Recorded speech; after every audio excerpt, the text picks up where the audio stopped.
Salam sejahtera semua. Setengah daripada kita mungkin pernah naik kapal terbang. Tahukah anda sebenarnya sayap kapal terbang mempunyai rupa bentuk yang direka khas bagi mengguna pakai suatu prinsip fizik penting. Prinsip yang saya maksudkan adalah prinsip Bernoulli. Prinsip Bernoulli menyatakan apabila halaju suatu bendalai itu meningkat, tekanan dalam bendalai itu akan berkurang. Bendalai di sini bermaksud bahan yang mengalir seperti cecair ataupun gas. Maknanya, prinsip ini boleh diguna pakai untuk kedua-dua kes, iaitu melibatkan gas, udara ataupun cecair.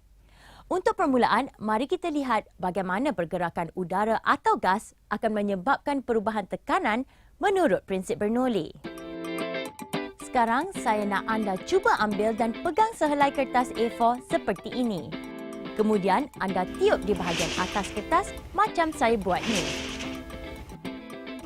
Nampak tak apa yang berlaku? Okey, biar saya tiup sekali lagi. Cuba lihat betul-betul kertas itu terangkat naik setiap kali saya meniup di bahagian atas kertas tersebut. Kenapa jadi macam ni ya? Ini kerana kelajuan udara di bahagian atas adalah lebih tinggi daripada bahagian bawah kertas. Menurut prinsip Bernoulli, apabila kelajuan meningkat, tekanan di bahagian atas kertas semakin rendah, manakala tekanan bahagian bawah kertas adalah lebih tinggi. Perbezaan tekanan ini menghasilkan suatu daya paduan yang mengangkat kertas itu ke atas. Kalau anda ingat tadi, saya ada sentuh tentang reka bentuk sayap kapal terbang yang membolehkan ia terangkat. Rupa bentuk itu dipanggil aerofoil. Sekarang saya akan terangkan bagaimana ia berfungsi berdasarkan prinsip Bernoulli. Apabila kapal terbang bergerak, udara akan mengalir di atas sayapnya yang berbentuk seperti aerofoil tersebut. Udara bergerak dengan lebih laju di bahagian atas aerofoil berbanding bahagian bawahnya. Ini menyebabkan tekanan udara di bahagian atas lebih rendah daripada tekanan di bahagian bawah. Perbezaan tekanan ini akan menghasilkan daya angkat yang akan membolehkan ia terbang. Semakin besar luas permukaan bawah sayap, semakin besar daya angkat yang akan dihasilkan. Sekarang saya nak huraikan satu lagi radas yang menggunakan prinsip Bernoulli. Anda pernah guna penunu Bunsen? Ketika menyalakan api daripada penunu Bunsen, yang manakah lagi bagus? Nyalaan biru atau nyalaan kuning? Mestilah nyalaan biru kerana ia menunjukkan telah berlaku pembakaran lengkap. Jadi, dalam penunu Bunsen, prinsip Bernoulli lah yang membantu untuk berlakunya pembakaran lengkap. Apabila pili gas dibuka, gas akan mengalir dan melalui tiub tersebut dan keluar dengan kelajuan yang tinggi. Mengikut prinsip Bernoulli, kelajuan gas yang tinggi ini akan menghasilkan tekanan yang rendah. Ini akan mengakibatkan udara dari luar pada tekanan atmosfera yang lebih tinggi akan masuk melalui lubang udara. Udara yang ada banyak unsur oksigen ini akan bercampur dengan pancutan gas untuk menghasilkan pembakaran lengkap. Hasilnya, kita akan dapat nyalaan api panas kebiruan. Sekarang mari kita lihat pula kesan prinsip Bernoulli terhadap pergerakan cecair. Untuk tujuan itu, kita akan guna tiub seragam seperti yang ditunjukkan dalam visual ini. Apabila air mengalir dalam keluasan yang seragam, bermula daripada tiub A ke tiub C, kelajuan air itu akan berubah. Mula-mula perlahan, makin lama makin laju. Begitulah pergerakan air dalam tiub ini. Ketika di tiub A, ia mengalir paling perlahan, manakala tekanannya adalah yang paling tinggi. Kemudian kelajuannya semakin meningkat di B dan seterusnya paling laju di C. Tekanannya semakin berkurang dan paling rendah di tiub C. Maka aras air naik paling tinggi di tiub A dan paling rendah di tiub C. Cuba kita huraikan apa pula akan terjadi jika air mengalir dalam ruang yang sempit.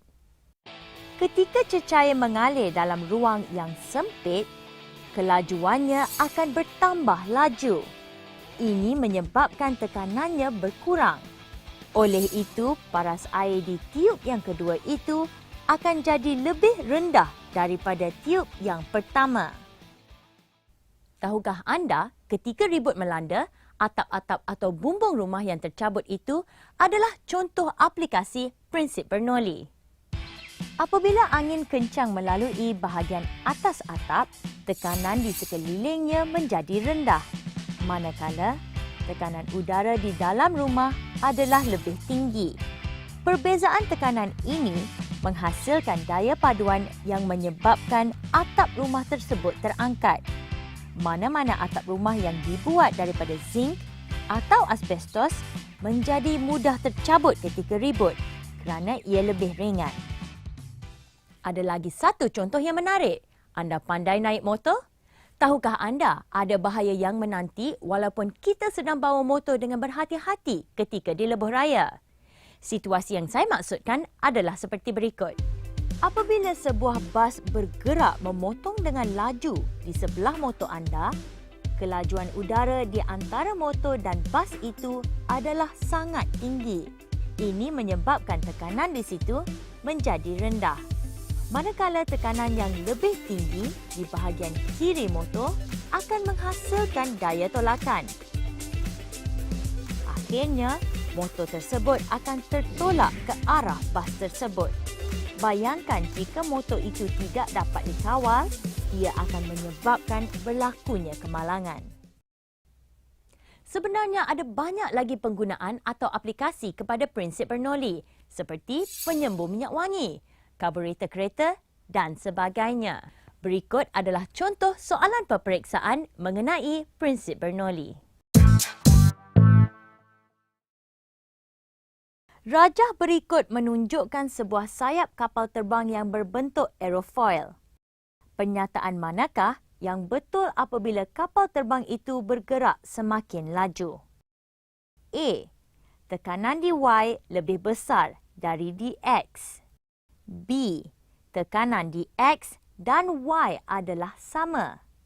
C. Hal laju udara di X dan Y adalah sama. D. Hal laju udara di Y adalah lebih besar dari X.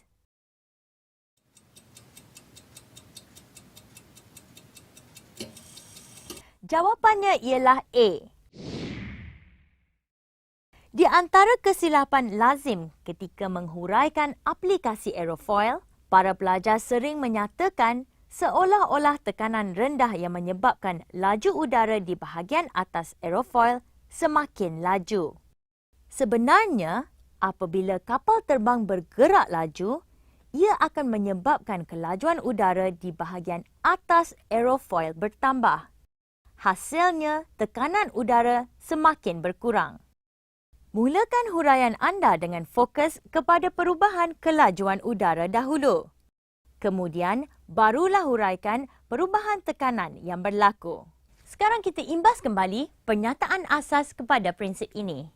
Prinsip Bernoulli menyatakan bahawa kawasan bendalai yang bergerak dengan kelajuan tinggi menghasilkan tekanan yang rendah. Asas prinsip ini adalah hubung kait antara laju bendalai serta tekanan. Mudah saja, lebih laju bendalai, lebih rendah tekanan. Sekian saja dari saya, Nadia. Jumpa lagi di sesi yang lain.